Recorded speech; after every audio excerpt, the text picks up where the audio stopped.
여러분들에게 성삼위 하나님의 은혜와 평강, 축복이 넘치시기를 원합니다. 날이 몹시 추워졌습니다. 이런 때 우리 모든 우리 청취자들, 또 이 유튜브를 보는 모든 성도들과 또 학생 여러분들에게 성삼위 하나님의 은혜와 함께 하시길 바라고 늘 건강하시길 바랍니다.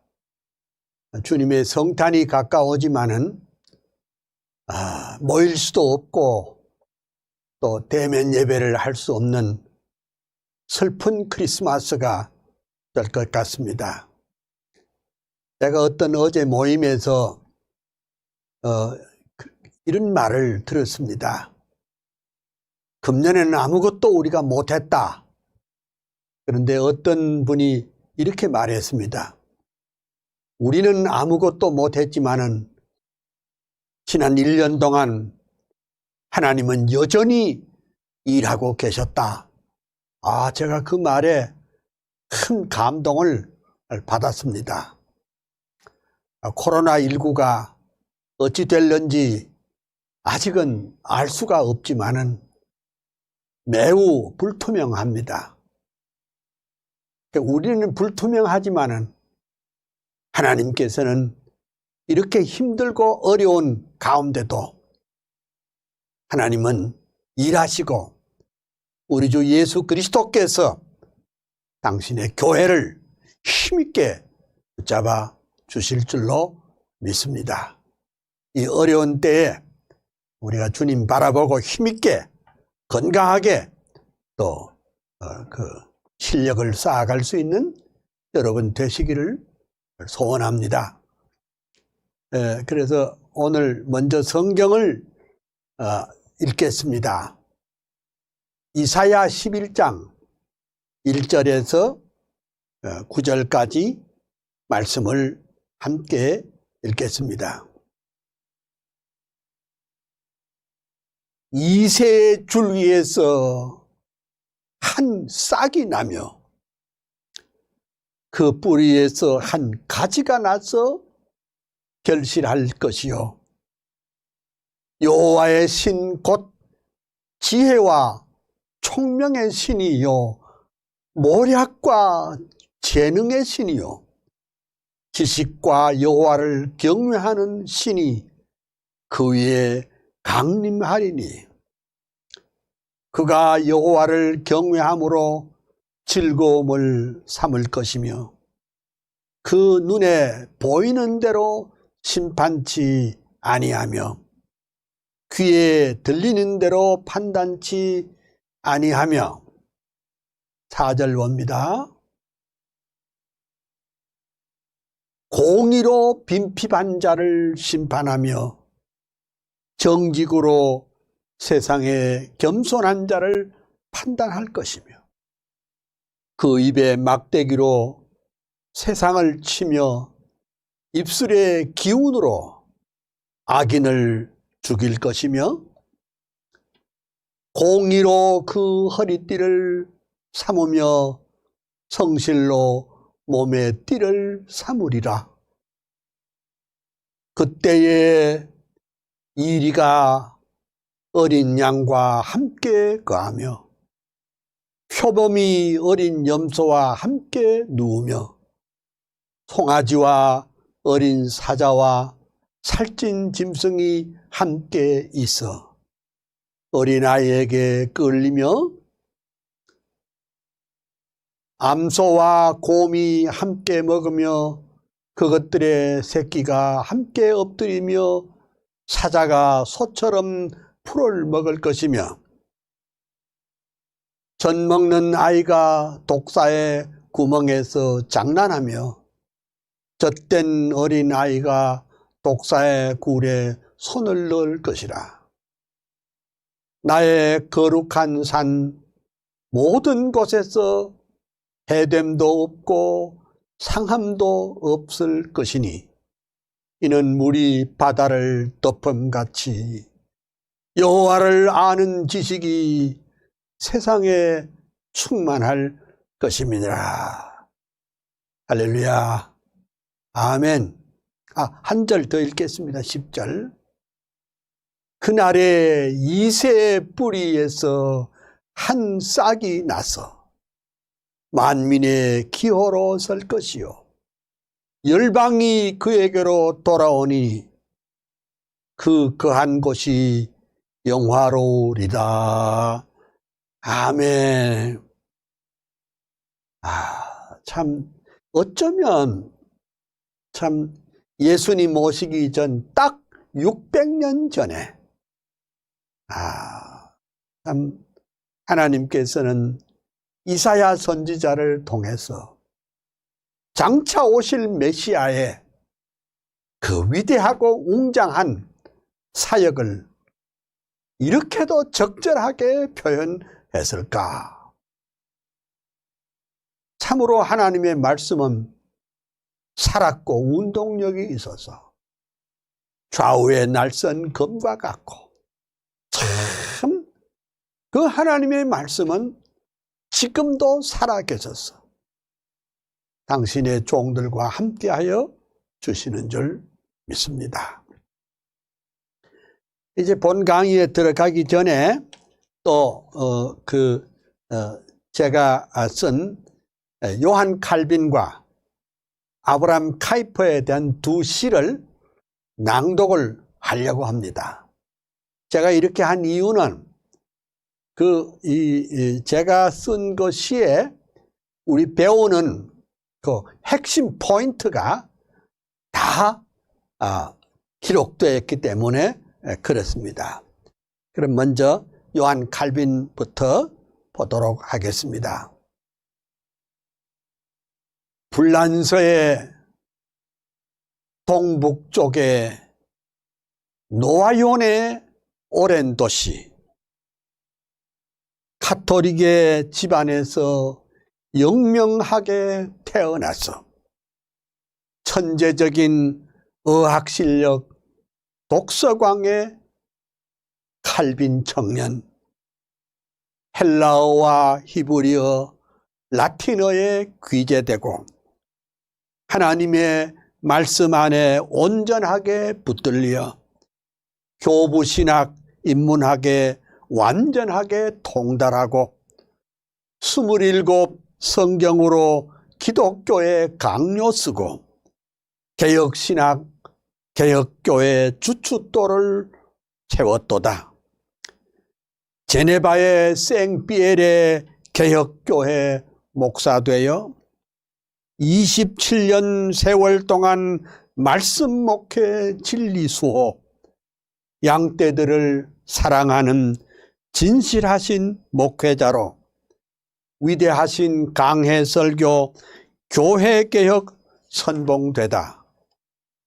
꿈에 그린 제네바의 아카데미 세우시고 경건으로 학문으로 인물들을 키워내어 주의 교회 개혁하고 제네바를 바꾸어서 성경 중심 운동으로 새 세계를 만들었다. 병약하신 육체에다 종합병원 요한 칼빈, 이단들과 자유주의 카톨릭의 공격에도 오직 성경, 오직 믿음, 오직 은혜 굳게 잡고 코람데오 코람데오 솔리데오 글로리아, 위대하신 목회자로 주석가로 교의학자, 설교가로 저술가로 행정가로 헌신하여 열정기도 겸손으로 주의 교회 세우시고 하나님의 주권 파수 일관하던 개혁자여 500년의 역사 따라 개혁사상 이룩해서 그의 사상, 그의 불꽃, 예수 사람 요한 칼빈, 한국교회, 개혁교회, 청교도의 신앙 따라 하나님의 말씀 중심, 교회 중심 전통이여 개혁주의 사상으로 정통교회 세우면서 영혼 구원 진리 파수 개혁신앙 보루되어 예수 한국 복음 통일 민족 구원 완수해서 칼빈주의 사상으로 세계 선교 이룩하세. 아멘. 이거 매 시간 이렇게 외우면 여러분들이 마음 가운데 칼빈은 어떤 분이고 칼빈의 사상의 핵심이 무엇인가 이런 것을 잘 알 수 있게 되지 않을까 이렇게 생각이 됩니다. 그 다음에 카이퍼에 대해서 또 쓴 시를 하나 또 다시 보겠습니다. 제가 읽습니다. 아브람 카이퍼가 가신 지도 100년이요.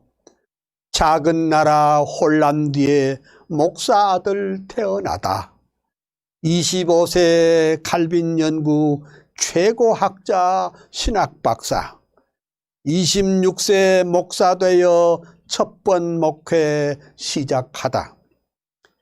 베이스드 목회 중에 역사적인 칼빈 부흥. 우트레트 암스테르담 대형 교회 목사 되니 칼빈주의 화신으로 인본주의 대결하고 교회 개혁 챔피언인 목회자요 교수였다. 불꽃 같던 대설교자, 성령 사람, 말씀 사람, 정치가로 당 총재로 상원의원 수상되어 하나님의 주권 중심 나라 위에 동분서주, 세상 문화 바꿔버린 작은 거인 카이퍼여, 일간지와 주간지에 50년간 집편집하고 끊임없이 칼럼 쓰고 논문들을 쏟아내어 200권의 저술 남긴 위대하신 다작가여, 10개 머리 100개 손 하나님의 일꾼이요. 프라이아 대학교의 총장으로 취임 시에 영역주권 사상으로 세계관을 정립하여 교회 정치, 경제사회, 문화교육, 예술학문 그 중심에 그리스도 왕이 되게 하시었다. 솔리데오 글로리아 오직 예수 오직 성경 큰 소리로 평생토록 뜨겁게도 외치더니 교회개혁, 사회개혁, 정치개혁, 문화개혁, 칼빈주의 부흥시킨 대학자인 카이퍼여, 한국교회 모든 목사, 모든 장로 성도들아, 카이퍼의 칼빈주의 영역주권 사상 받아 이원론적 세계관과 번영주의 그만두고 예수 한국 복음 통일 말씀으로 이룩하세. 자유주의, 인본주의, 합리주의 대결해서 칼빈주의 부흥운동 최전방에 전사되어 한국교회, 한국사회 새로운 꿈 심어주고 카이퍼의 칼빈주의 더욱 불타오르리라. 아멘. 할렐루야. 예, 감사합니다. 이제 시작할 때마다 꼭 이렇게 한 번씩 하고 하겠습니다. 지금 이제 칼빈의 신학과 삶, 칼빈의 사상과 삶을 여러분과 함께 한 지가 벌써 20회가 됐거든요. 이제 남은 게 뭐가 있느냐? 그 남은 것은 칼빈은 기도 생활을 어떻게 했을까? 또 칼빈은 또 목회 생활은 어떻게 했을까? 또 칼빈의 경건한 삶은 어떻게 했을까? 또 칼빈이 이해하는 국가관은 어떤가? 대충 이런 것들이 이제 앞으로 남았는데 너무 이제 칼빈의 설교론이 너무 중요해서 오늘까지 이걸 결말을 짓고, 그 다음에 이제 칼빈은 기독교 강요도 쓰고, 그 다음에 또 편지도 있고, 또 설교집도 많이 냈지만 또 쓴 게 뭐냐 하니까 소책자를, 팜프렛을 많이 냈어요. 그래서 그 소책자와 논문들에 대해서 잠깐 언급을 하고 다른 테마로 넘어가도록 하겠습니다. 그리고 어제 우리가 그 얘기한 대로 그 건전한 칼빈이 말한 대로의 건전한 설교 방법이라는 것은 무엇이냐, 그것을 대해서 좀 알아보도록 하겠습니다. 칼빈은 모세 오경의 두 번째 책 130페이지에 이런 말을 했습니다. 그 대부분의 사람들은 우리의 그 선천적인 허영 때문에 진실한 내용보다는 어리석은 풍류를 좋아한다. 어제 마지막에 이 말을 제가 했거든요. 그 이제 목회자들에게 위험한 것이 뭐냐? 허영입니다.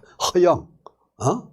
어떤 허영이냐 하면은 그 자기 지식에 대한 허영도 있을 게고, 또 자기 경험에 대한 허영도 있을 것이고, 또 그 성도들에게 인기를 끌려는 그런 허영도 있을 것입니다. 근데 칼빈은 여기서 힘주어 말하기를 우리의 그 쓸데없는 허영 때문에 그 복음의 내용보다도 쓸데없는 무슨 풍류를 좋아한다, 이렇게 했습니다.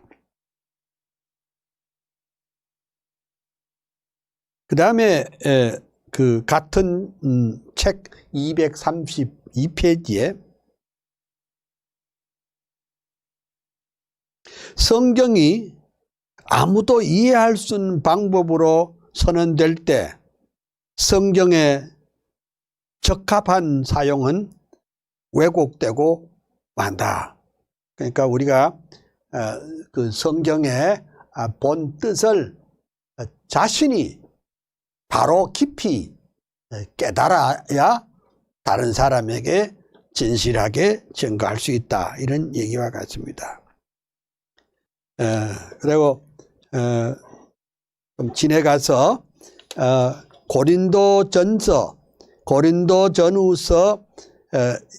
1권 114페이지에 고린도전서 그 1권 페이지 114페이지에 칼빈 목사님은 그 설교에 대해서 말하기를, 우리는 하나님의 지혜가, 하나님의 말씀이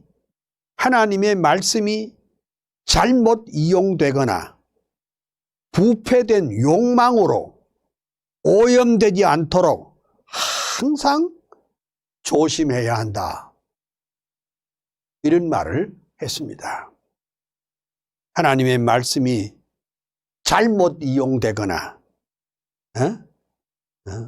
우리의 그 못된 욕망 때문에 하나님의 말씀이 가려워지는 것을 참 조심해야 된다, 그렇게 말했습니다.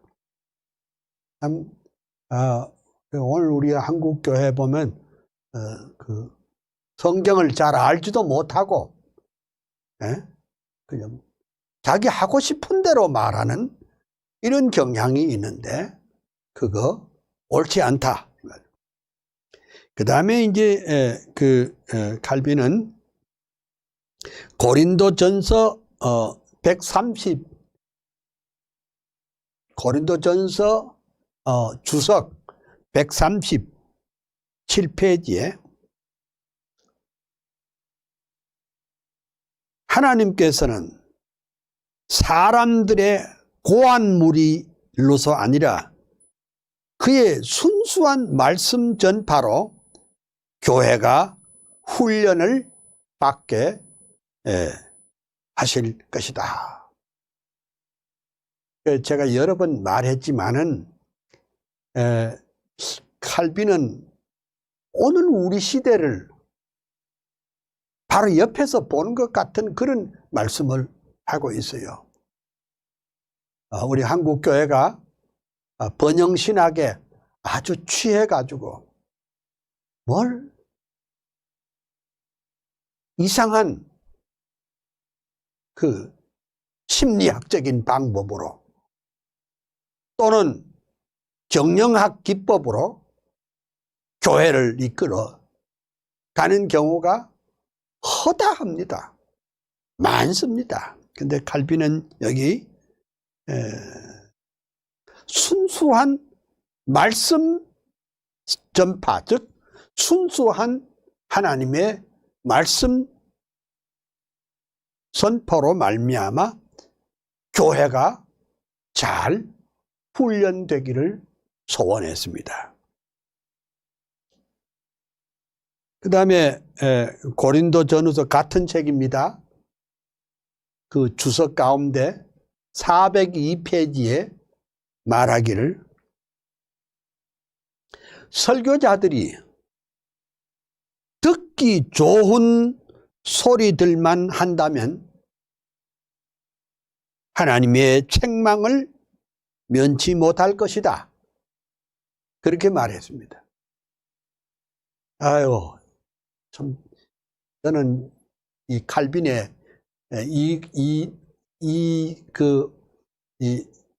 주석 내용을 보고 참 오늘 우리 한국교회 목사님들은 성도들이 듣기 좋은 말만 한 목사들로 가득 차 있지 않느냐. 그러니까 이 세상에 대해서는, 이 정부에 대해서는, 또 불의에 대해서는 입도 뻥끗 못하고 그냥 좋은 게 좋고 그 성도들의 귓맛을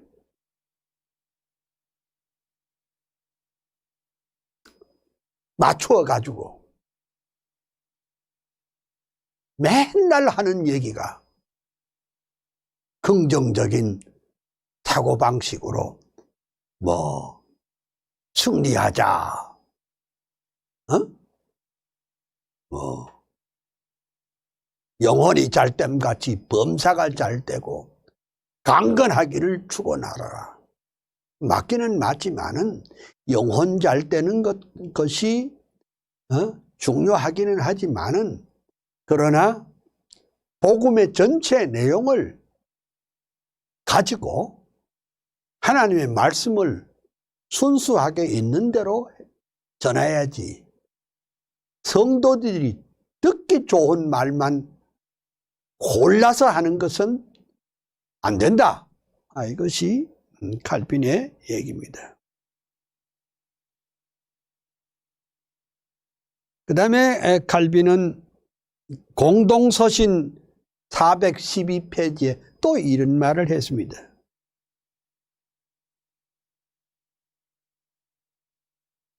경건한 자들의 마음은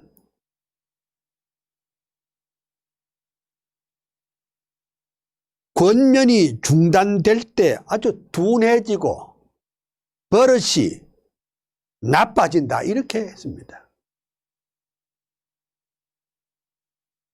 그러니까 그 설교 가운데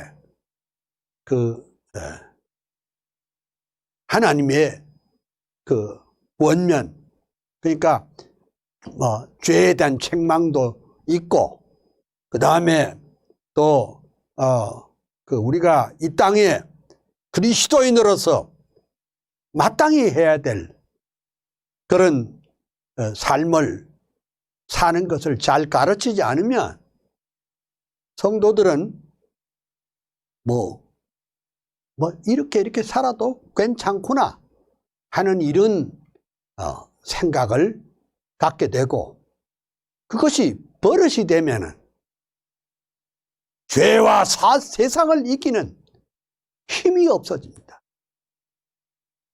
그래서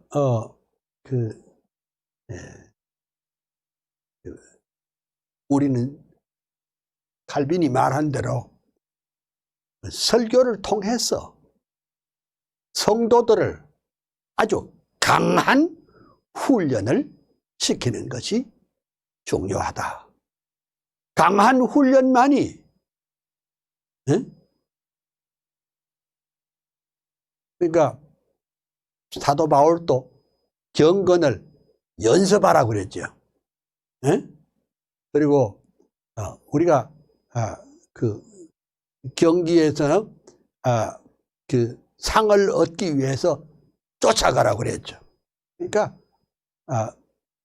그 목사님들이 그 설교를 통해서 성도들을 잠을 재우면 안 된다 이 말입니다.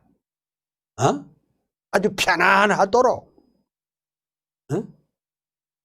다 무장해제시키는 길은 설교가 아니고, 설교를 통해서 그 하나님의 나라의 군대로서 죄와 세상과 사탄을 이길 수 있는 능력 있는 그리스도인들로 훈련시키는 것이 중요하다, 이렇게 말할 수 있습니다. 그 다음에 이제 그 칼빈 목사님은 기독교 강요 2권 1장 2절에 아주 의미심장한 말씀을 했습니다.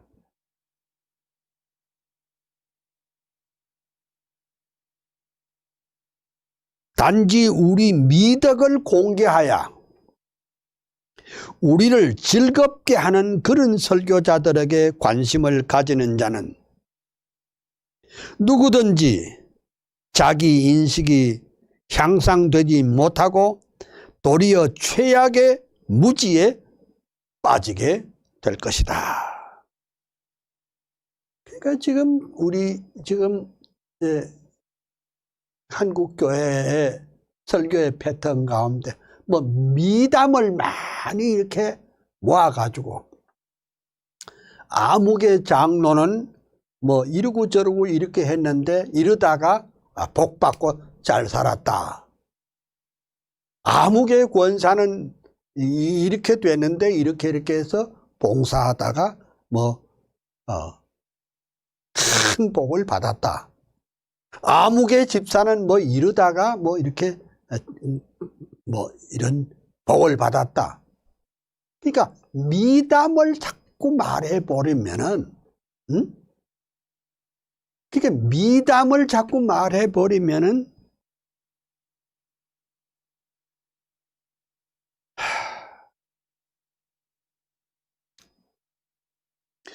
거기에 취미를 들이게 되면은 하나님의 말씀이 옳게 증거되지 않는다는 것입니다. 물론 우리가 미담을 소개는 할 수 있겠죠.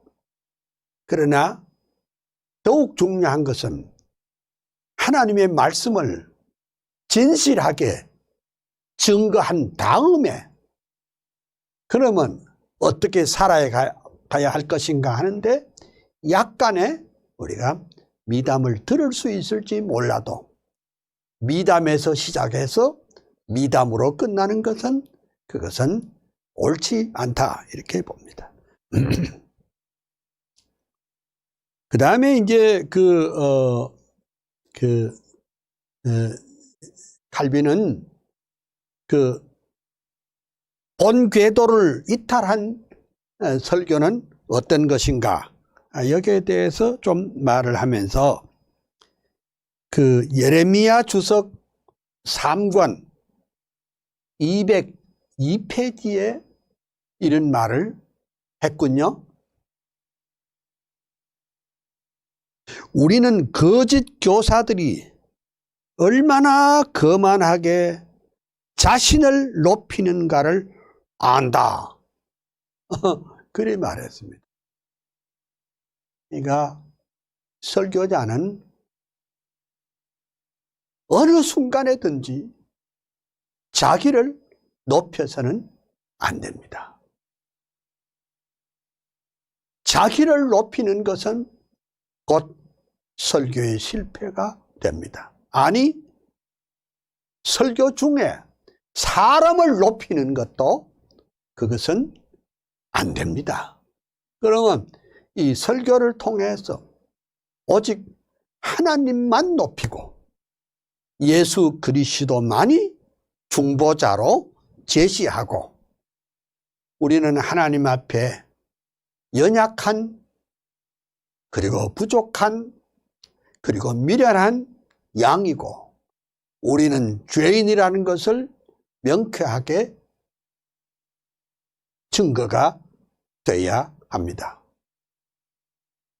만약 설교자가 자기를 높이려고 애쓰는 그 순간에 그 설교는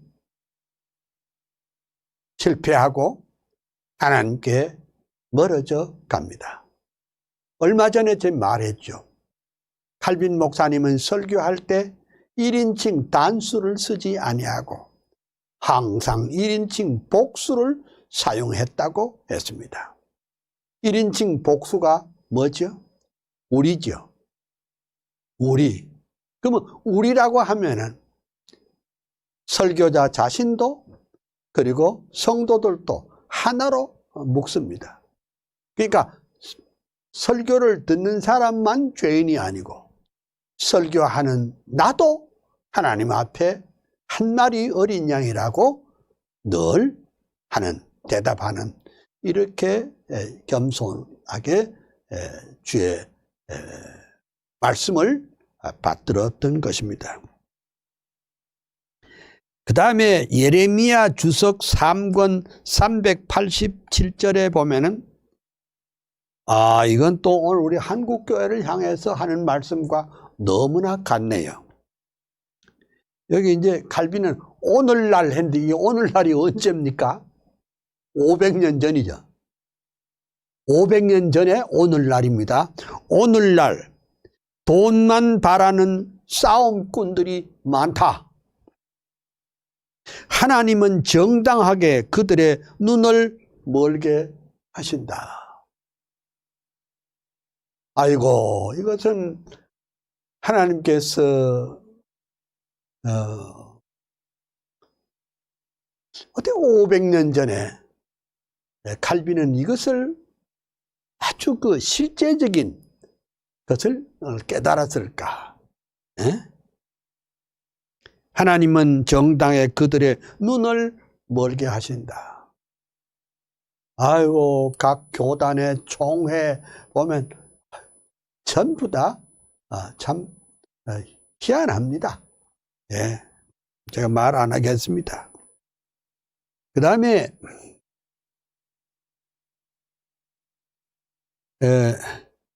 그 모든 사람에게 복음을 거저 제공하는 것에 대해서 칼빈이 또 설명을 합니다.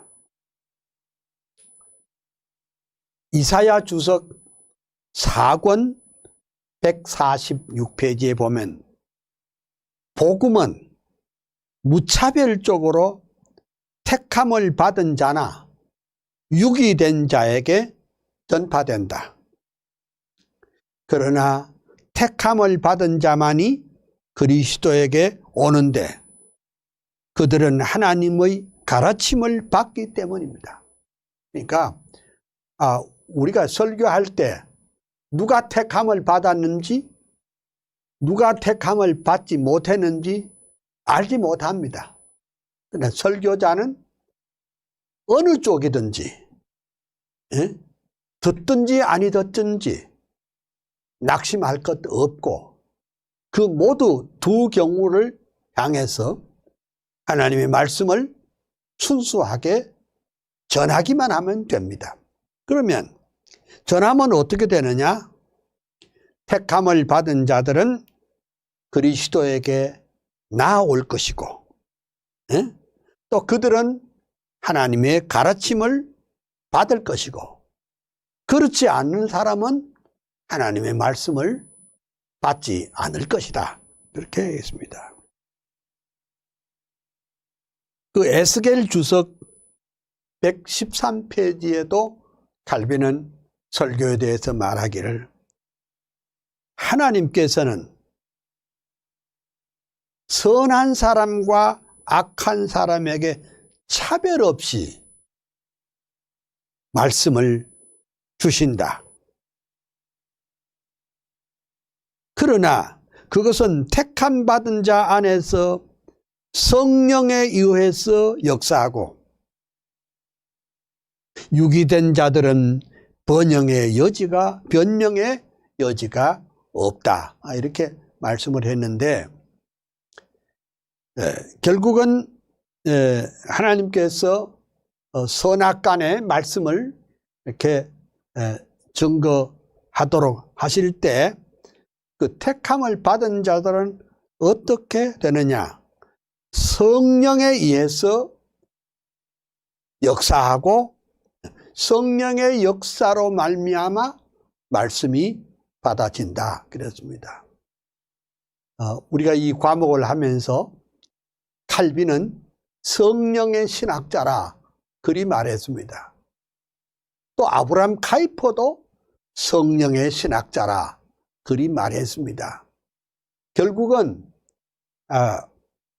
말씀 따로 성령 따로 움직이는 것이 아니라 항상 이 둘은 말씀과 성령은 더불어 역사한다는 것이 칼빈 신학의 골격이라 이렇게 말할 수가 있습니다. 그 다음에 이제 공관복음 그 주석 101페이지에 칼빈은 이런 말을 했습니다. 참 재미난 말씀입니다. 잘 들으세요. 귀를 뚫어 주시는 분은 주님이시다. 자기 노력으로 이 일을 성취할 수 있는 사람은 아무도 없다. 그러니까 이 보세요. 그러니까 하나님께서 그 듣는 사람의 귀를 열어주셔야 복음을 받을 수 있다. 그러니까 100명의 성도들이 있지만은 그 성도들이 다 복음을 받는 것은 아닙니다. 어떤 사람은 목사를 보면서도 생각은 저 부산에 가 있는 사람도 있고 어떤 사람은 저 미국에 가 있는 사람도 있고 어떤 사람은 대구에 가 있는 사람도 있고 말씀을 안 듣습니다. 근데 그 말씀이 내 심령 속에 들어와서 이렇게 꽂히게 하는 것은 그거 주님이 하시는 것이다. 응? 그리고 우리가 말씀을 듣고 깨닫는 것도 그거 자기 노력으로 되는 것이 아니라 그것마저도 하나님의 은혜요 또 축복인 줄 믿습니다.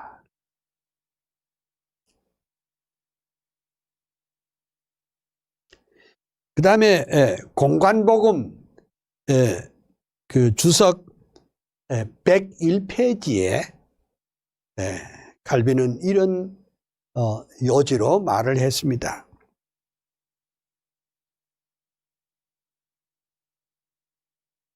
하나님께서는 종종 유기된 자에게도 복음이 선포되도록 의도하신다. 그 우리가 알 수는 없지만은 하나님의 말씀은 차별이 없이 선포돼야 한다는 것입니다. 그 다음에 이제 그 특별한 그 가운데 그 제목이 뭐냐니까 이런 설교에 대해서 반대한다. 이게 이제 칼빈의 메시지입니다. 그 요나서 그 주석에 요나서 주석 234페이지에 이렇게 말했습니다. 말씀을 가르치기 위해서 보냄을 받은 사람은 악의 세력과 싸우기 위해서 보냄을 받았다. 와! 그러니까 그 말씀을 선포하는 목사들은 그러니까 완전 무장을 한 사람이에요. 말씀의 무장, 성령의 무장을 통해서 악의 세력과 싸우기 위해서 보냄을 받았다. 그러니까 요즘은 그 말씀을 통해서 죄를 책망하고 불의를 책망하는 사람은 뭐 자꾸 싸움꾼이라고 자꾸 이렇게 말하는데 그게 아니고 그 목사의 사명은 하나님의 말씀을 가지고 그 세상에 말하자면 던질 때 뭐 이 세상은 어차피 악의 세력이 악령이 운동하는 세상이기 때문에 어차피 부딪히지 않을 수가 없습니다. 그러니까 생명운동과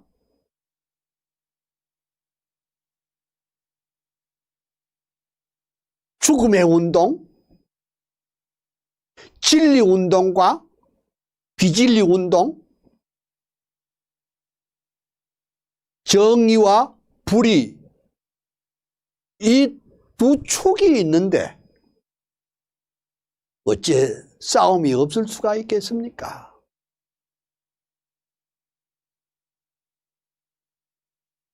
악의 세력은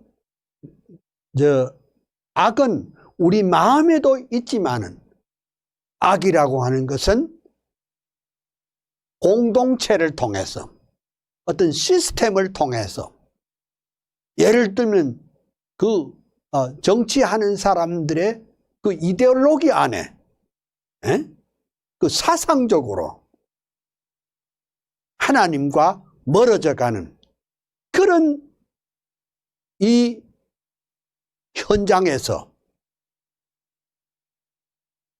하나님의 말씀을 맡은 사람은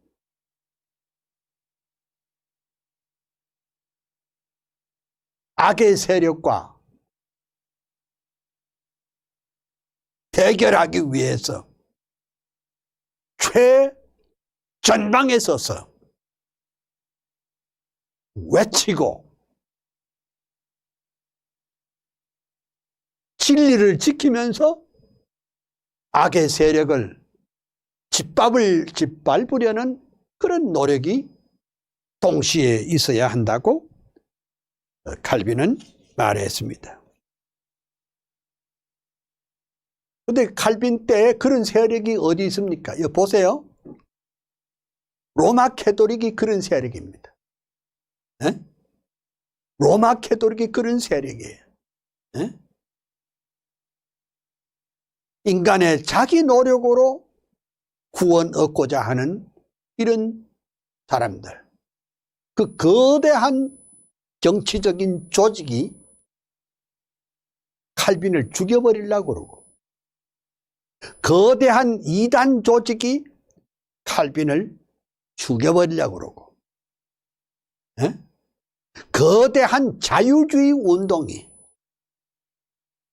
칼빈을 죽여버리려고 했기 때문에 칼빈은 이에 맞서서 진리의 투사가 됐다, 이렇게 보는 것이 옳습니다.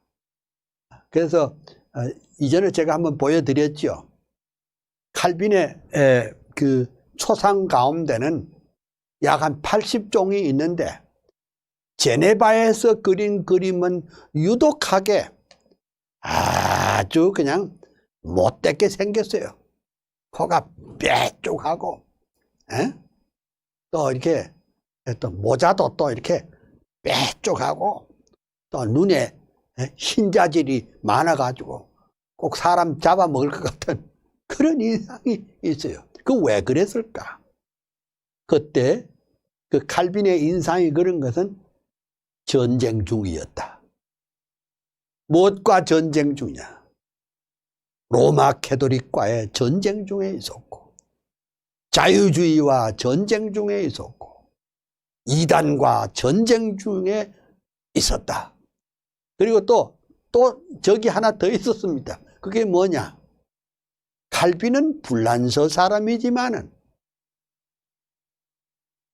제네바에서 일하니까 제네바에 있는 터줏대감들은 칼빈을 아주 의도적으로 칼빈을 밀어내고, 또 말하자면은 무시하는 전략을 사용한 것도 사실이었습니다. 자, 그 다음에 이제 또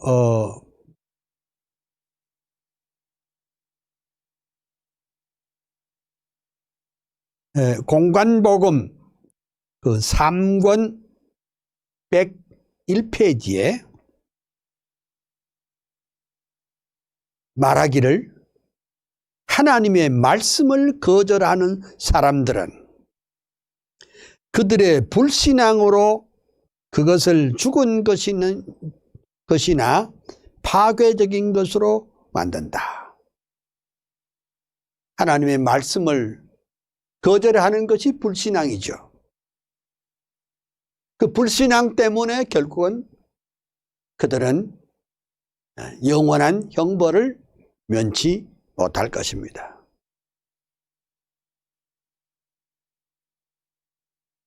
그리고 오늘 이 과목 설명 가운데 제가 가장 마음에 드는 메시지가 여기 하나 있네요. 사도행전 주석 1권 381페이지에 이렇게 말했습니다. 온 세상의 복음을 대적하는 것을 볼 때 고난을 당할 무장이 되어 있는 사람 외에는 복음을 전하기에 적합한 사람은 없다. 그러니까 이 세상의 모든 사람들이 완전히 공작을 해가지고 자기에게 대적하고 대적하는데, 이 고난 당한 것을 위해서 잘 무장된 사람이어야 복음 전할 자격이 있다. 여러분, 무장을 해야 돼요. 그러니까 성경에도 하나님의 전신갑주를 입어라. 그러면 전신갑주가 뭡니까? 완전 군장이죠. 뭐 우리 한국말 철모, 탄티, 총, 하여간 우리가 그 믿음의 전신갑주를 입고, 그게 무슨 말입니까? 우리는 전투하는 사람이다. 전투자다. 싸워야 된다. 무엇과 싸워야 되느냐? 불의와 싸워야 되겠고, 죄악과 싸워야 되겠고, 악의 영과 싸워야 되겠고, 거짓된 사상과 싸워야 되겠다. 그러니까 그렇게 싸우기 위해서 철저하게 무장이 안 된 사람은 설교하지 마라. 설교되지 마라. 그냥 좋은 말이나 하고 기분 좋은 말이나 하는 그런 사람은 설교자가 되지 말아라. 오히려 하나님의 말씀으로 단단히 무장된 사람이어야 설교자로 자격이 있다. 그렇게 봤습니다. 그 다음에 그 로마서 주석에 칼빈은 로마서 주석 50페이지에 예수 그리스도는 어떤 사람에게는 부활이 되고 어떤 사람에게는 멸망이 된다는 것을 증명하지 않고는 그런 설교는 옳지 않다. 그러니까 똑같이 설교를 들어도 어떤 사람은 그리스도의 부활을, 어떤 사람은 멸망을, 이것을 같이 증거해야 된다. 그렇게 보았습니다.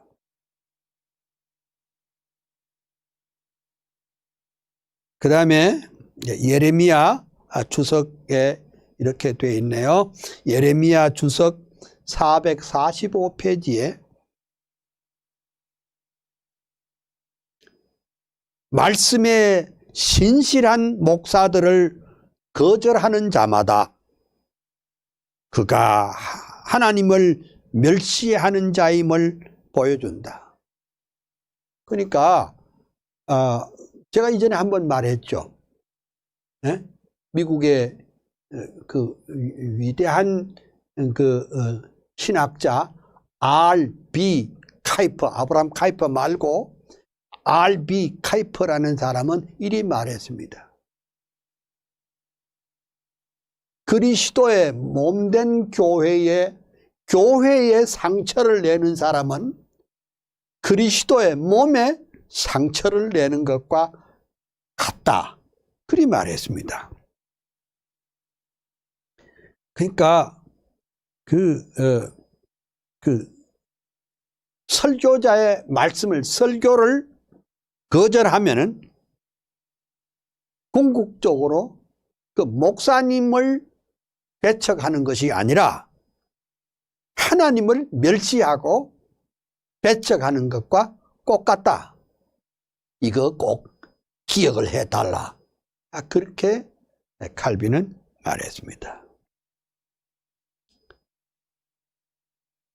그리고 이제 마지막으로, 오늘 이제 설교 마지막으로 칼빈이 에스겔 주석 50페이지에 칼빈은 이제 강의를 시작할 때 이렇게 기도를 했습니다. 주여,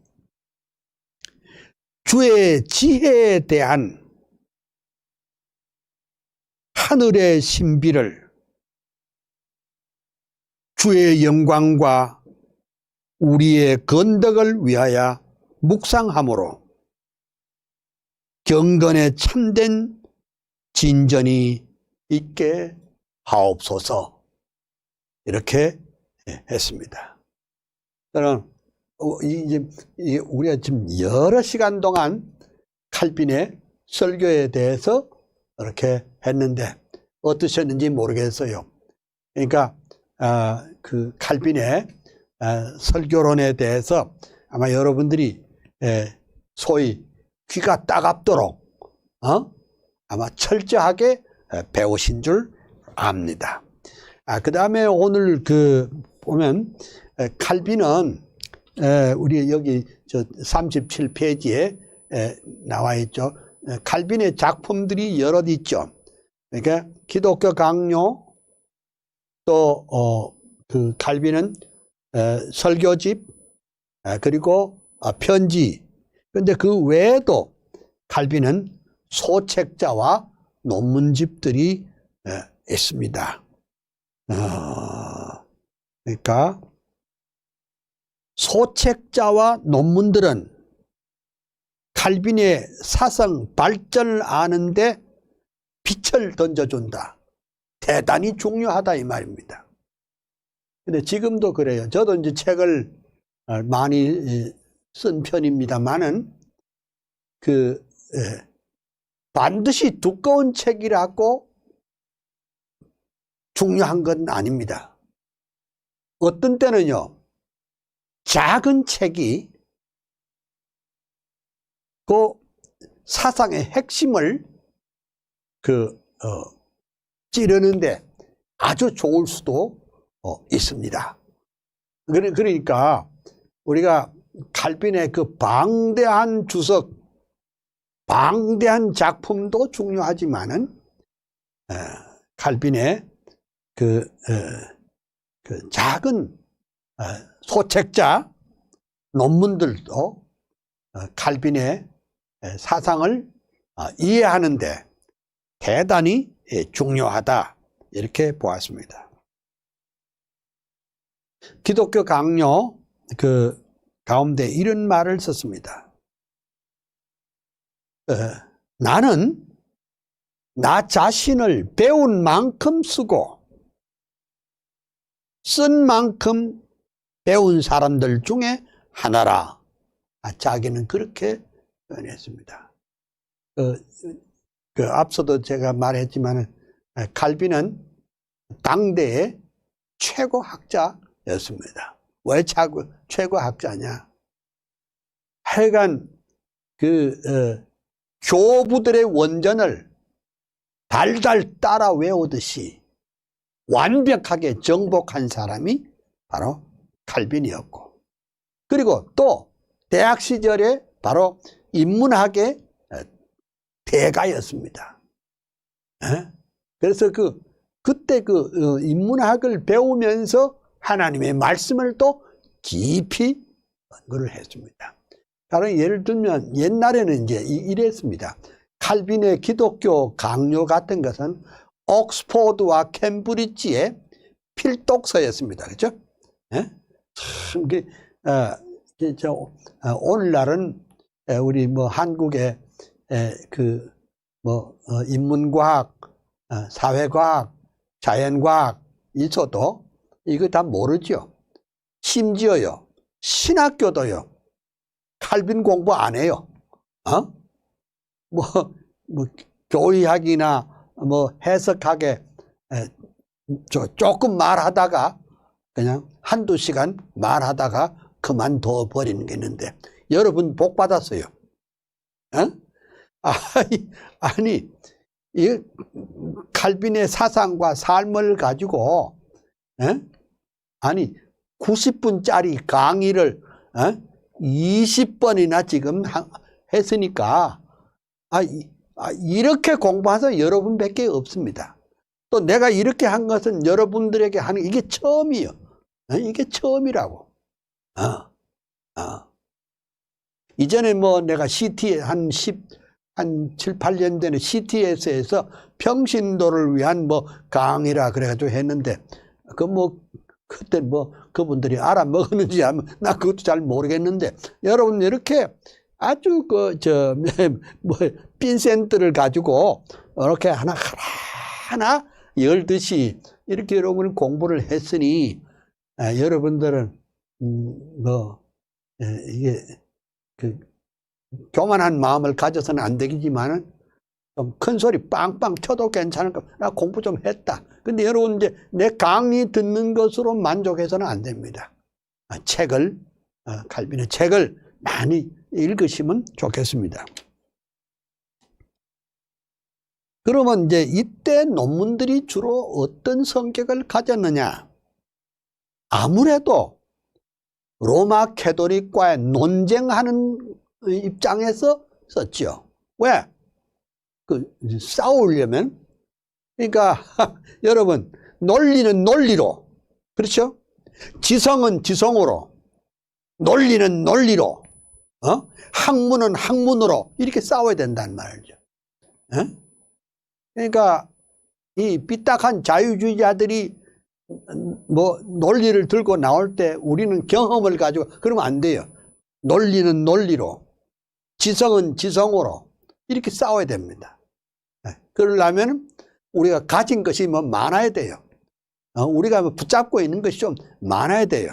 그래서 카톨릭을 이제 그걸 이제 완전히 개혁하기 위해서 카톨릭을 아예 부셔버려. 그래서 칼빈의 그 책에는 교황은 안티크라이스트라, 적그리스도라 명백하게 말했습니다. 아이고, 그래서 웨스트민스터 신앙 고백서에는 the Pope of Rome is Antichrist. 로마의 교황은 적그리스도라 명쾌하게 말했고, 근데 웨스트민스터 신앙 고백서에 그렇게 했는데, 아이고, 1910년 이후에 미국에서 소위 말하자면 타종교와의 연합을 시도한다고 웨스트민스터 신앙 고백서에서 안티크라이스트라는 걸 빼버렸어요. 이런 수가 있나? 그래서 이 대한민국에 있는 우리 모든 장로교회의 그 신조까지도 신앙 고백에 안티크라이스트를 빼버리고 두루뭉실하게 이렇게 한 것을 좀 아쉽습니다. 그 다음에 그 칼빈의 소책자와 논문들 중에는 또 이제 루터파, 루터파는 이신칭의에다가 비끄러매. 그러나 칼빈은 이신칭의뿐만 아니라 하나님의 주권에 모든 것을 걸어놓는 그런 일을 했습니다. 그리고 그때 당시에는요, 이제 개혁자가 많았잖아요. 뭐 그냥 여기저기 개혁자가 많은데 그 개혁자들 가운데 다 생각이 똑같은 것은 아니었습니다. 그러니까 칼빈은 종교개혁 2세대의 인물입니다. 그죠? 2세대의 인물이었기 때문에 칼빈은 루터를 비롯해서 루터, 쯔윙글리 이런 그 선배들의 그 이론을 잘 이렇게 수용할 것은 수용하고 다듬을 것은 다듬어 가지고 그리고 아주 칼빈 자신 아주 독특한 방법으로 기독교 강요를 만들고 또 그 기독교 강요를 뒷받침하기 위해서 또 성경 주석을 쓰고 또 그때 당시에 유럽에 있는 옛날에는 미국이라는 나라가 없었어요. 유럽이란 나라 그 왕과 또 종교 지도자들에게 다 편지를 썼어요. 요즘은 스마트폰으로 전 세계하고 동화상으로 연결할 수도 있지만 옛날에 할 수 있는 것은 편지밖에 없었습니다. 그래서 칼빈은 편지의 사람이라 할 만큼 매일 편지를 썼습니다. 그래서 개혁주의자들 가운데는 또 아주 급진적인 사람들이 또 많았습니다. 아주 급진적인 사람들. 그걸 이제 거기에 대해서 칼빈은 또 대답을 해야 되겠죠. 그 대답하게 또 쓴 것이 바로 이런 소책자 논문들 이렇게 할 수가 있습니다. 그리고 그 다음 페이지,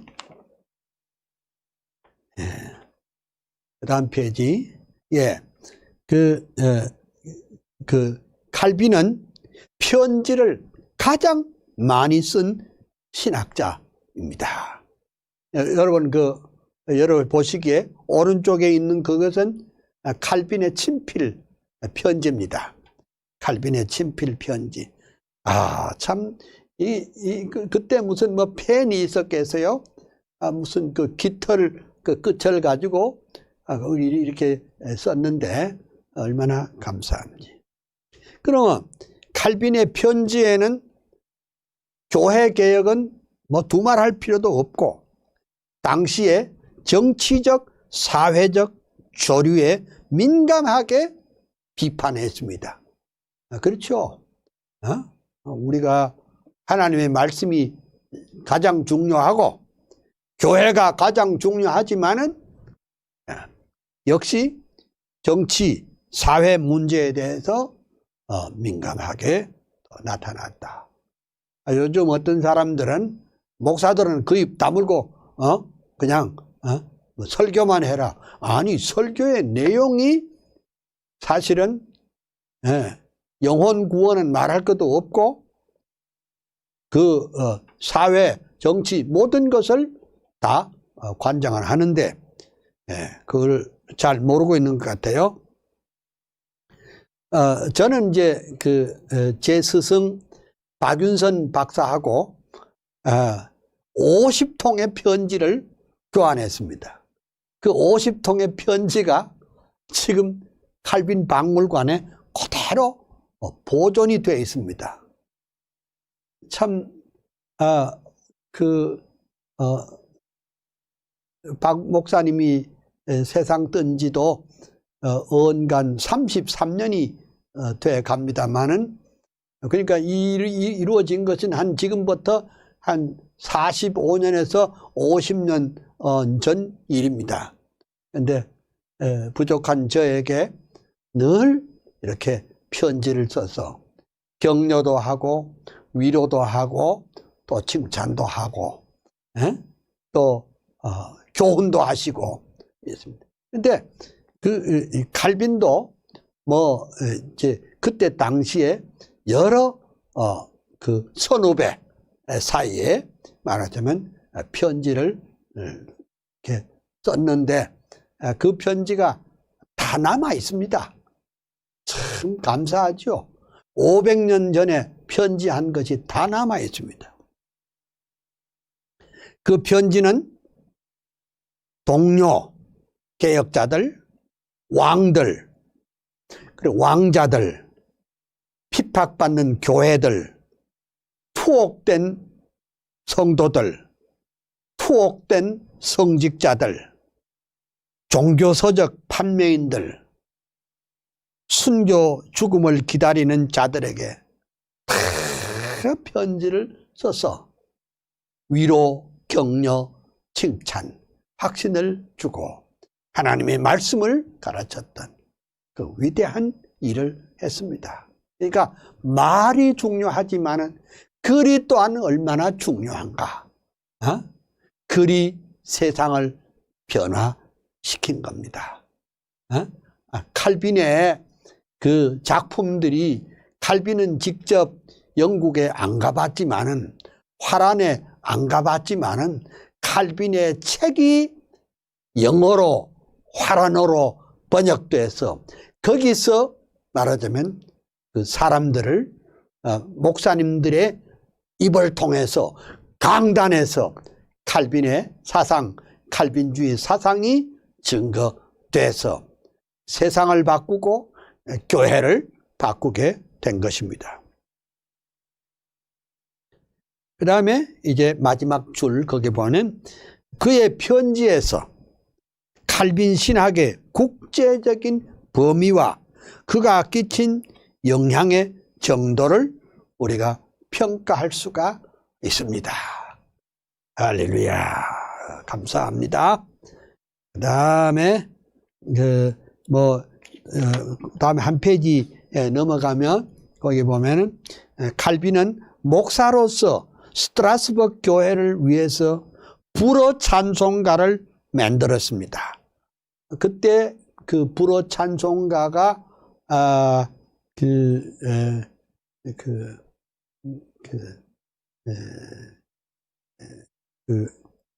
그다음에 신앙의 학교에서 가르치는 일이 사람들의 도덕적 종교적 생활 개선의 지름길이라고 생각했고, 그래서 칼빈은 어린이를 위해서 그 요리 문답서를 만들고 또 신앙 고백을 했습니다. 그러니까 칼빈은 어떤 의미에서 그 종교 개혁자인 동시에 종교 교육자이기도 합니다. 그 어린 아이들에게 신앙 고백서를 가르쳐 줘서 훈련시키도록 했던 것을 볼 수가 있습니다. 오늘은 여기까지만 공부를 하겠습니다. 여러분 늘 건강하시고 또 하나님께서 여러분이 있는 처소에서 참 주님의 성탄을 기억하시기를 바랍니다. 제가 어제 칼럼에서 이런 말 했습니다. 혹시 방이 있습니까? 여러분의 마음의 방에 주 예수 그리스도를 모실 수 있는 여러분 되시기를 소원합니다. 기도하겠습니다. 할렐루야. 하나님의 크신 은혜와 축복을 인해서 감사와 찬양을 올립니다. 우리가 여러 날 동안 20회 동안 하루에 90분 동안 칼빈의 사상과 삶을 심도 있게 공부를 했고 앞으로 또 공부할 일이 더 많이 남았습니다. 이 강의를 듣는 사랑하는 주의 종들에게 하늘의 복, 땅의 복으로 넘치도록 채워주시옵소서. 하나님 아버지, 이 코로나19로 말미암아 교회가 폐쇄되고 주의를 잘 지키지 못하고 성탄절을 지키지 못하는 이 어두운 가운데도 하나님 주 예수께서 우리에게 이렇게 오셔서 우리 마음의 심령의 방에 오셔서 역사하여 주시고 우리에게 한없는 은혜와 기쁨이 넘치게 하옵소서. 하나님 아버지, 원치 않은 곳에 계시는 목사님을 위해서 기도합니다. 강건하게 하시며 마음의 기쁨 감사가 충만하게 하여 주시옵시고 사랑하는 가족들을 힘있게 붙잡아 주시고 성도들을 하나님께서 능력의 손길로 붙잡아 주옵소서. 주 예수 그리스도의 이름으로 감사하옵고 기도하옵나이다. 아멘.